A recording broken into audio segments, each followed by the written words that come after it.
Stand in the fertilizer aisle of any garden center long enough, and a pattern becomes impossible to ignore. There is a product for nitrogen, a different product for phosphorus, a third for potassium, a separate bottle for calcium, another for magnesium, a specialty blend for trace minerals, and then, at the end of the shelf, a premium all-in-one product that combines several of these into a single bag and charges accordingly. $50, $60, $80 for the privilege of not buying 6 separate bottles. The industry calls this convenience. What it actually is, when you look at what is inside those bags and what is inside the average kitchen trash can on any given Tuesday morning, is something closer to a long-running magic trick. The nutrients in that $50 bag are not rare. They are not difficult to produce. They are not locked away in a factory somewhere that only a chemical engineer can access. They are, almost without exception, sitting in the kitchen right now. In the banana peel from this morning's breakfast. In the eggshells from Sunday's omelet. In the coffee grounds from the pot that brewed an hour ago. In the outer skins of the last 3 onions. In the water left over from rinsing this week's rice. Every one of those items is going into the trash, and every one of them carries, in measurable, documented, laboratory-confirmed quantities, the exact nutrients that $50 bag is selling. This video is about what happens when those 5 ingredients go into a single bucket instead of a single trash bag. What the finished product actually delivers at the root zone. Why it outperforms isolated synthetic nutrients on the specific tasks that matter most to a home vegetable garden. And the 3 preparation mistakes that prevent most first attempts from working the way they should. But before the recipe, the industry logic needs to be named plainly, because understanding it changes how a gardener reads every label in that aisle from this point forward. A fertilizer company cannot sell a banana peel. It cannot patent an eggshell. It cannot build a brand around coffee grounds or put a logo on onion skins. The business model of the lawn and garden industry is built at its foundation on extracting individual nutrients from raw materials, concentrating them, packaging them with a label that names the specific deficiency they solve, and selling them at a margin that a kitchen scrap will never support. That is not corruption, it is economics. But the consequence of that economics for the home gardener who has been buying product after product trying to fix a garden that keeps struggling is that the most effective and most complete soil preparation available has never been on the shelf. It has been in the compost bin, and most of it has been going to the landfill. Here is what the 5 ingredients bring, individually, before they are ever combined. A ripe banana peel carries between 35 and 40% potassium in its dry matter. Potassium is the mineral that regulates water movement inside every plant cell, drives the loading of sugars into developing fruit, and controls the tension in the leaf pores that determines how a plant handles summer heat. A potassium-deficient tomato in July does not produce small fruit. It produces split fruit, dropped flowers, and leaves with brown, scorched edges that no amount of watering corrects, because the problem is not water. It is the mineral that manages water. A crushed eggshell is approximately 94% calcium carbonate. Calcium is the mineral that builds cell walls. Without it, the cells at the base of a developing tomato fruit collapse before the fruit can ripen, leaving the black, leathery patch called blossom end rot that ruins an entire season for gardeners who have no idea why it keeps happening. The garden center offers a foliar calcium spray. It helps at the surface. It does not reach the structural deficiency in the root zone where the actual problem lives. Used coffee grounds carry roughly 2% slow-release nitrogen in complex organic form, plus measurable potassium, phosphorus, and a population of beneficial bacteria that arrive within hours of the grounds entering moist soil. The nitrogen does not spike and crash the way synthetic nitrogen does. It releases over weeks as the soil biology breaks down the organic compounds, a steady, sustained feed rather than a flood followed by a drought. An onion skin, the dry, papery layer most people discard without a thought, holds concentrated potassium, calcium, magnesium, and iron, plus a flavonoid compound called quercetin that functions as a natural plant immune activator, slowing fungal spread and stabilizing a plant's internal chemistry during heat and cold stress. And fermented rice water, the cloudy liquid from a pot of rinsed rice left to sour at room temperature for 3 to 5 days, carries a live population of lactic acid bacteria and wild yeasts that, when introduced to depleted soil, can multiply the beneficial microbial count around a plant's root zone by a factor of 3 within a single week. Individually, each of these addresses a specific deficiency. A gardener who knew exactly which nutrient their plant was missing could choose the right one and apply it precisely. But most home gardens are not missing one nutrient. They are missing 5 or 6 simultaneously in different proportions in different parts of the bed, in different plants at different stages of the season. That is why the $50 bag exists. That is the real problem it is trying to solve. And that is exactly what the full-spectrum tonic solves better for nothing. The recipe is a single preparation that delivers all 5 nutrient profiles in one pour. Here is the complete method, in order, with no steps omitted. Start with a clean 5-gallon food-grade bucket, plastic, not metal. Into the bucket go 3 ripe banana peels, torn into rough pieces to increase surface area. 6 to 8 eggshells, crushed as fine as possible. The texture target is coarse sand at minimum, closer to rough powder at best. A mortar and pestle takes 2 minutes. A coffee grinder reserved for garden use takes 30 seconds.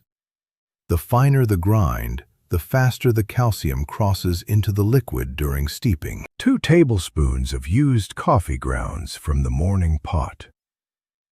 The outer skins of 2 to 3 onions, dry and papery, crumbled into the bucket by hand. 1 tablespoon of blackstrap molasses.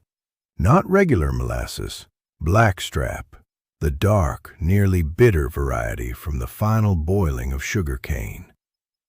Blackstrap is dense with iron, trace minerals, and simple sugars that function as immediate food for the microbial population that will begin establishing itself in the liquid within hours of mixing. This is the ingredient that separates a slow 3-week steep from a fast 3-day brew. Without it, the peels and shells release their nutrients gradually, week by week. With it, the microbial population multiplies, accelerates the breakdown of every organic compound in the bucket, and produces a finished liquid in a fraction of the time. A tablespoon of blackstrap is the difference between a preparation that is ready for the weekend and one that is ready for next month. Fill the bucket to about 3/4 capacity with warm water, not hot. Water above 120 degrees Fahrenheit will stress the microbial population before it has a chance to establish. Lukewarm is the target. Stir the contents thoroughly with a wooden stick for 2 to 3 minutes. Cover the bucket with a piece of burlap, an old cloth, or a sheet of cardboard weighted at the corners. not a sealed lid. The fermentation that begins within the first 24 hours produces carbon dioxide. A sealed container builds pressure. The cloth cover allows gas to escape while keeping dust and insects out. Set the bucket in a shaded corner away from direct sun at room temperature. Leave it for 3 to 5 days. During those days, a process is happening that no synthetic fertilizer can replicate.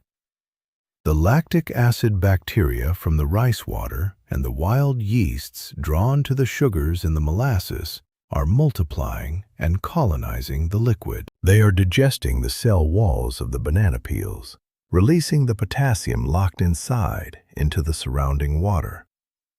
They are working at the calcium carbonate of the eggshell surface, converting it from a stable crystalline compound into dissolved ionic calcium that a root hair can absorb on contact. They are breaking down the complex nitrogen molecules in the coffee grounds into simpler amino acids that cross cell membranes without resistance. The quercetin from the onion skins is dissolving into the liquid as the organic acids produced by fermentation gently strip it from the dry fibers. By day 3, the smell of the bucket will have shifted. Not rotten, not unpleasant. Something between sour and earthy. The same smell as a working compost pile in good condition, which is exactly what it is. That smell is the confirmation the brew is ready. On day 4 or 5, the color of the liquid will be deep, dark brown, nearly opaque. Strain everything through a fine mesh strainer or a folded piece of cheesecloth into a second clean container. The solids go directly into a compost pile or are dug shallow into an unused corner of the garden bed where they will continue breaking down. The liquid is the product, but it is not ready to pour on the garden. The final step is the one most people skip, and it is the step that determines whether this brew heals a plant or stresses it. Dilution. The concentrate is too acidic and too mineral-dense to apply directly to the root zone without risk of osmotic shock to the feeder roots. The ratio is 1 part concentrate to 10 parts plain water. 1 cup of finished brew stirred into 10 cups of water before it goes anywhere near a plant. The diluted solution should look the color of weak iced tea, not coffee. If it is still clearly dark after dilution, add more water. The minerals and the microbial population are still present at full effectiveness. The acidic load that could cause root stress is not. Now it is ready. Pour the diluted solution slowly at the base of each plant, soaking the root zone to a depth of 6 inches without flooding. Apply in the early morning or in the last hour before sunset, never at midday. Soil temperatures at peak afternoon heat can stress the microbial population in the liquid before it has time to establish around the roots. The solution does not keep. Use it within 24 hours of mixing the diluted application. After that, the microbial population in the liquid crashes as oxygen is depleted, and the fermentation shifts in a direction that is less beneficial to root tissue. Make only what is needed for a single watering session, then mix fresh from the concentrate the next time.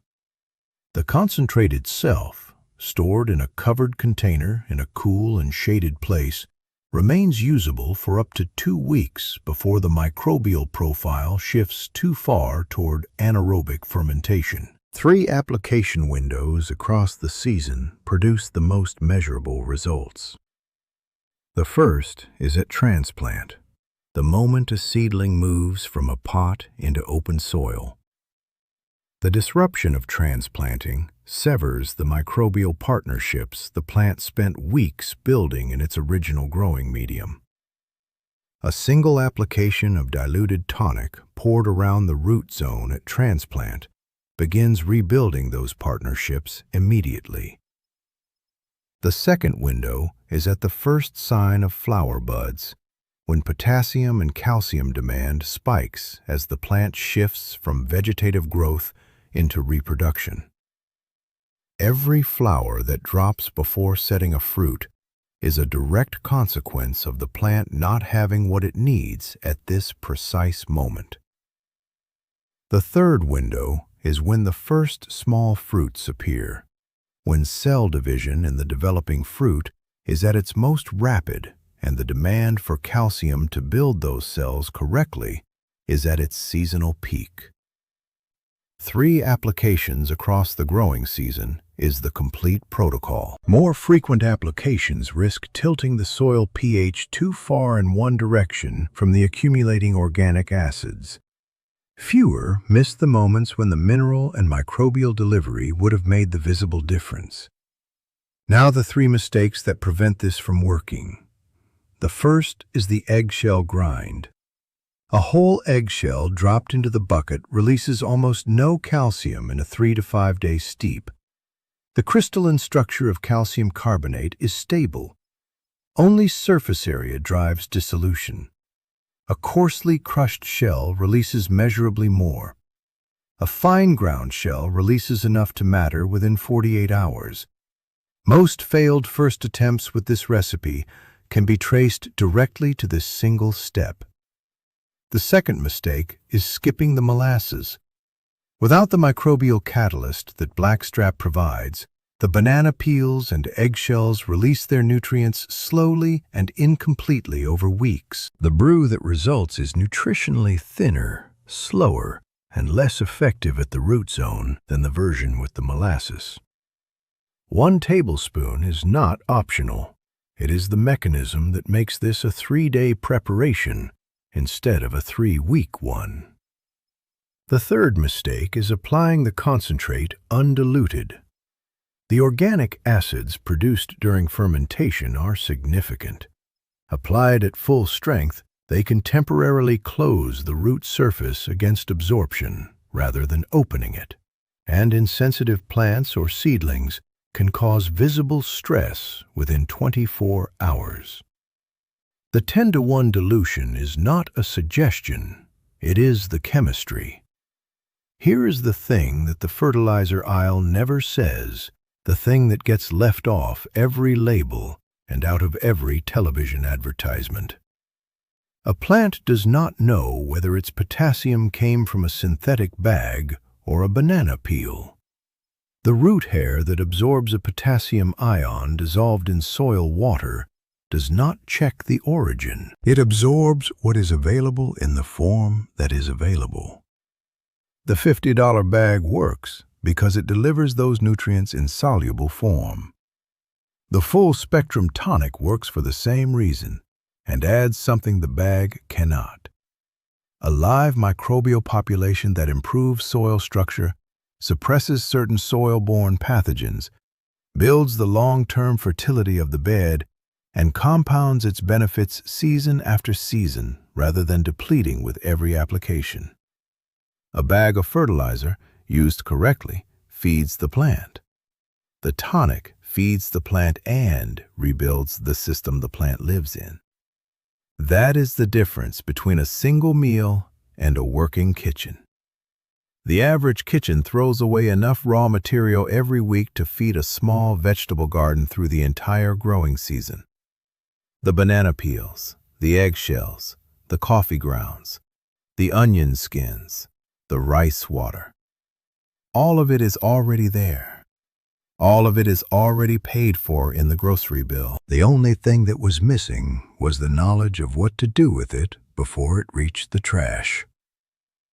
Now it is not missing.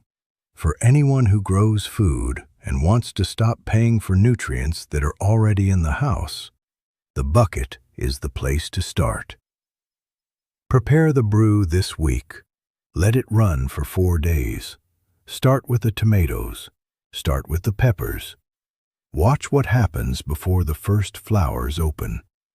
The $50 bag will still be on the shelf next season. The kitchen scraps will be there too. The difference from this point forward is knowing which one to reach for. If this is the kind of practical, evidence-backed gardening knowledge that brought you to Rooted Grace, the like button and the subscribe bell keep this work going every week. Drop a comment below with the one ingredient from this recipe you are most surprised to learn was worth saving. And if there is someone in your life who has been losing plants to problems this tonic could solve, share this video with them. The next preparation in this series goes deeper into the soil biology that makes this system compound over time.